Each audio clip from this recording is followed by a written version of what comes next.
Hi everyone, I'm Gordon Haff, Technology Evangelist at Red Hat, and today I'm going to talk about how we can share data while maintaining the privacy of individuals in those data sets.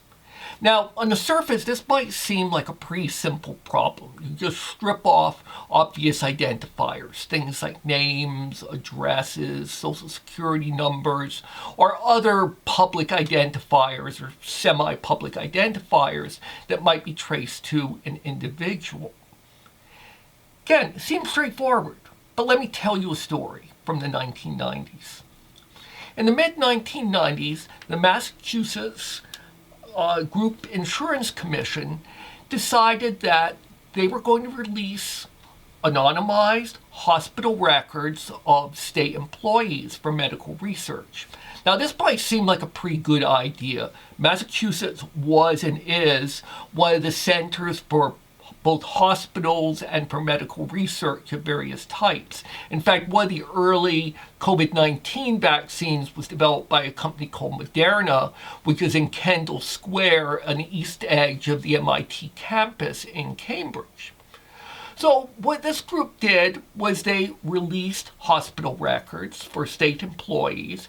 They weren't stupid. They took off the names, the addresses, the social security numbers, and they figured that should be good enough to preserve anonymity. Well, what should William Well, the governor of Massachusetts at the time, find out a few days later? An MIT graduate student by the name of LaTanya Sweeney had basically done a linkage attack on this data. And what that means is she took this data set, she took voter registration records, which are public, and basically linked them together, basically using the birth date, the zip code, and the sex, which seemed innocent enough to be in this data set and might very well actually be relevant to the use of this data set, and combine them with the voter registration records, which is a matter of law or public information. And LaTanya Sweeney's actually done a lot of subsequent research in this area, and she's found that basically having those three pieces of information are sufficient to re-identify individuals in medical records a very high proportion of the time. In one of her studies, it was about 85%. Another example of a linkage attack comes from Netflix and IMDb data. Some of you may remember there was this Netflix prize contest a number of years back, which Netflix made some anonymized data sets available in order for people to compete to come out with better recommendations. Now, for various reasons, the project didn't really work out, but that's not really that relevant here. So what we have is we have this anonymized Netflix data. So, this person liked the Terminator, they hated Transformer movies, they had good taste, in other words, and a whole bunch of people like that. The researchers then looked at IMDb data, which is sort of the list of movies, and people can put ratings for movies there. And the identities in IMDb are not necessarily public names, but in some cases they may be, or they can be correlated with yet other databases to public names. Maybe someone uses the same handle across sites. And here again, people rank movies. Combine those two together, and the researchers were able to find some patterns and to correlate one group of people with another. Only in a very statistical way. It's not perfect. This isn't 100% sure. This anonymized database record here is Alice over here, but you can certainly start to draw statistical inferences. So what can you do about all this? let's take a look at an example that's at least similar to the William Weld example here. You have a private data set, which is all the information about a hospital visit. And you have a public data set, which is something like voter registration data. And then you have certain attributes that link those two together. So let's think about those attributes. Well, gender isn't terribly interesting because that's a very, very large bucket. So that's not going to tell you an awful lot. Zip code, if in the US is a 5-digit zip code, usually that would probably be okay. A 9-digit zip code, which is obviously more localized, that is a stronger identifier, so you might not want to do that. There are some edge cases there in sparsely populated areas. You might think about using a county, for example, which depends on the state, but it's a larger administrative district. The one that's probably most problematic here is the date of birth, because that really starts to give you a fairly precise fingerprint. What's very common with this type of situation is maybe you'll substitute the birth year rather than the entire date of birth. Now, any of these making buckets bigger have downsides. So in the case of the date of birth, you might lose some seasonality effects. In the case of, say, county rather than zip code, again, it's a much bigger lump of people, and you may be losing out on some environmental variables that could shed some light on. But that's the type of thing you tend to do. Certain types of data are also just hard to anonymize because there's effectively, again, at least statistically, identity information embedded in the data itself. So this is an example of GPS tracking in a fitness app. Now, this doesn't identify exactly a person, but you look at that hot spot in sort of the middle of this slide, and you go, that may be the neighborhood where the person that this is associated with lives. And if we also see them going to someplace else that is interesting for some reason on a regular basis, we might start to correlate identities. And obviously, if we talk about something like GPS tracks for automobiles, for example, that is almost certainly going to allow us to identify where the person lives, which is probably a matter of public record, or at least if they own a home. It's going to identify where they work and may identify some other things which that person may not want us to know. So some things are just very hard to make public at all without sort of giving the game away, so to speak. You can also often aggregate data, which is what the U.S. Census does, so that there is no individual data record outside of a trusted curator, like the U.S. Census in this case.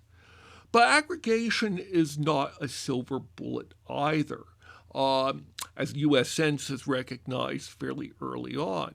For example, if your aggregate table is over too small an area, you're not hiding individual data records that much. And, an example of this that certainly anybody at Red Hat listening to this is familiar with is something like our associate surveys. The aggregated data is made available to the company as a whole.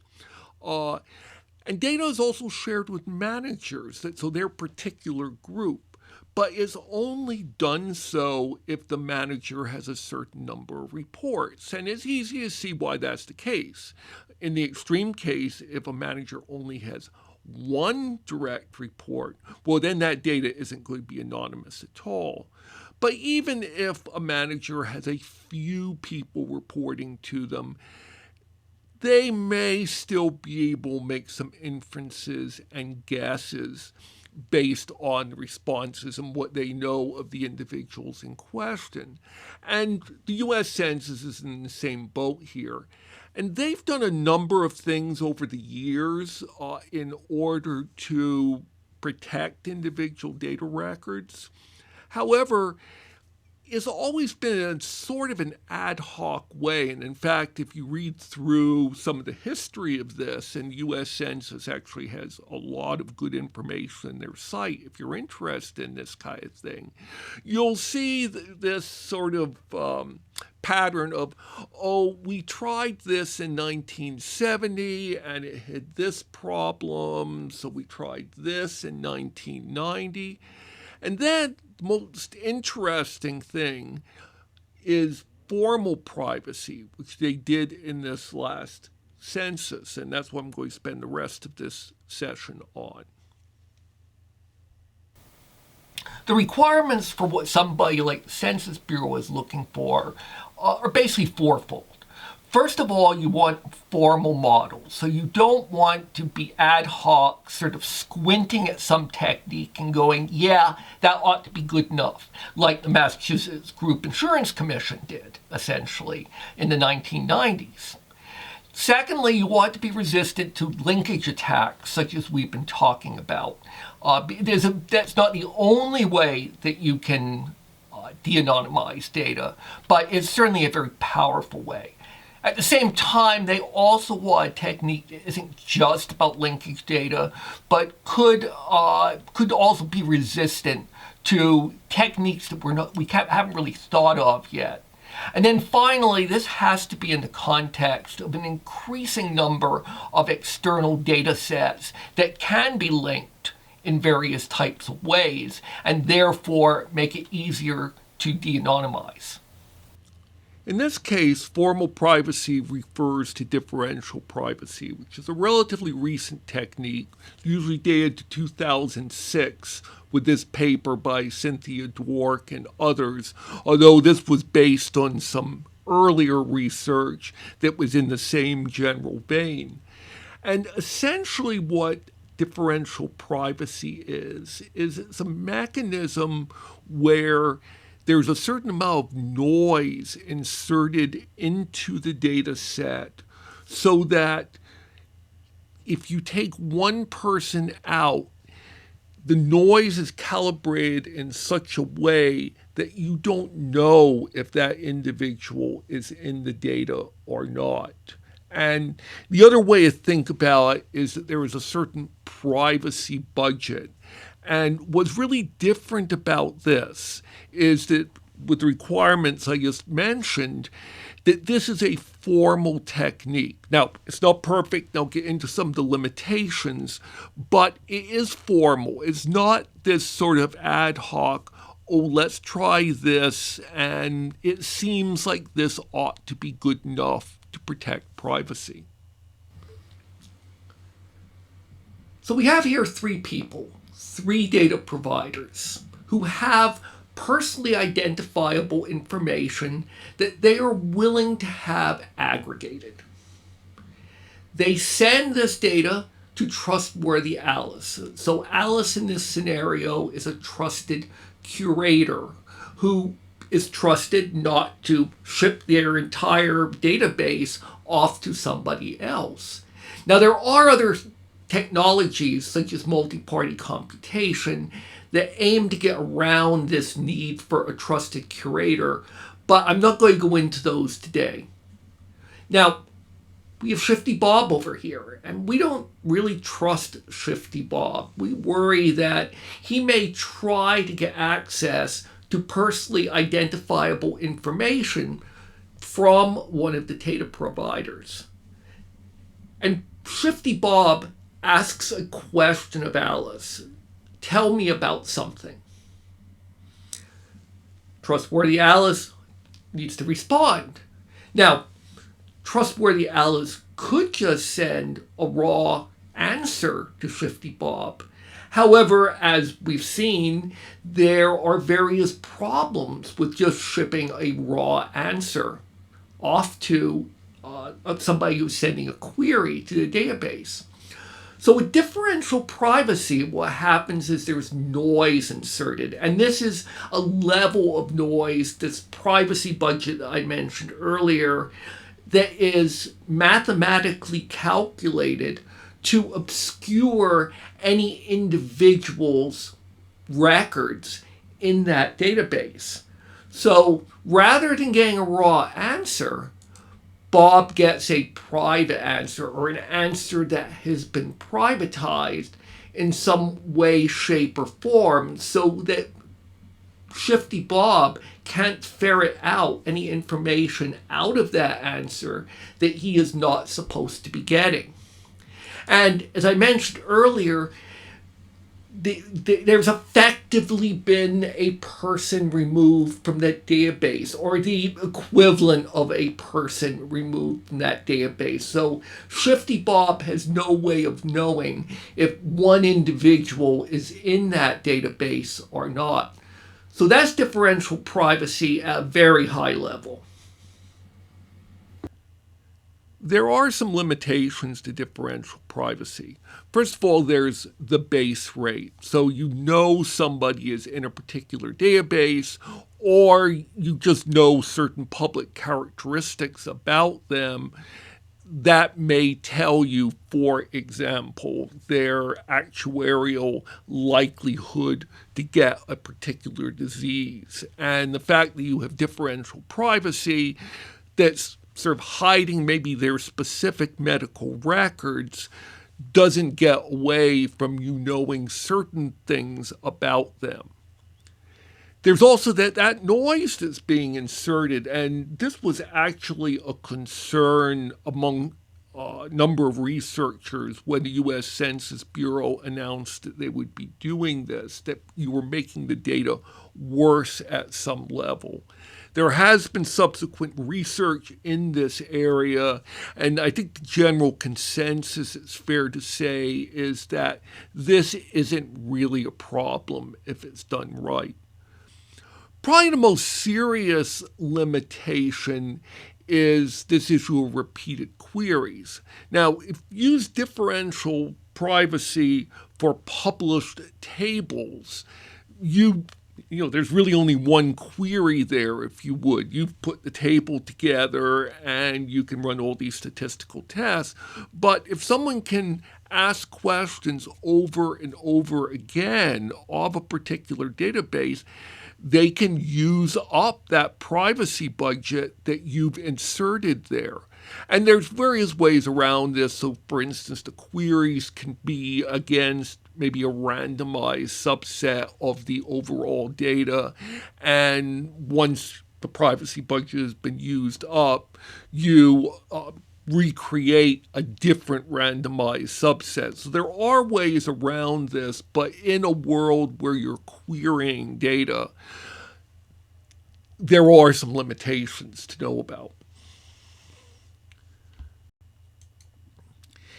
If you're interested in more here, I encourage you, first of all, to subscribe to the Red Hat Research Quarterly. We've had some interviews and articles on this topic in there.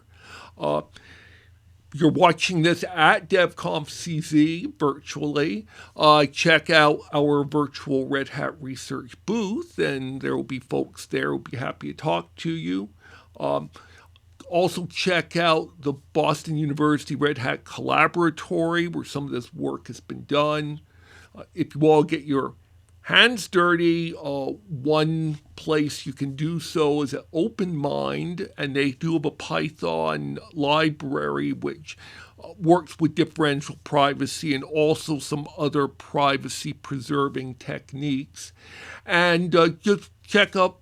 Again, this is in Research Quarterly, the Harvard Dataverse, which is a research-oriented collection of data, so you can read about some of the things they've done. So with that, thank you for your time. Good to see, or sadly not see everyone. Look forward to seeing people in person, hopefully next year.